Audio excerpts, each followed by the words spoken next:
I've got a control arm here. This is from a 2011 Ford Escape.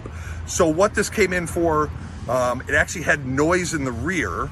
So we found out, we did a road test, no noise in the front of the vehicle.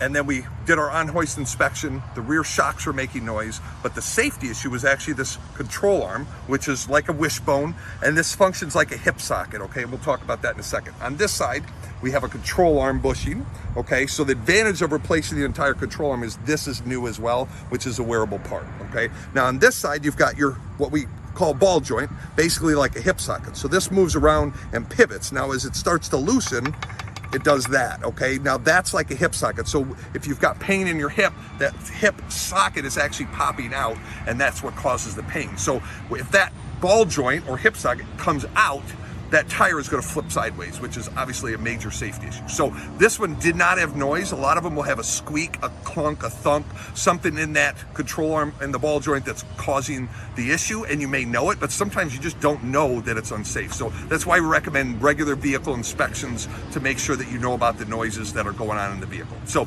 if you got any questions on it, we're here to help you out, but definitely an issue like this is very unsafe to be driving, so make sure you're getting your vehicle regularly inspected.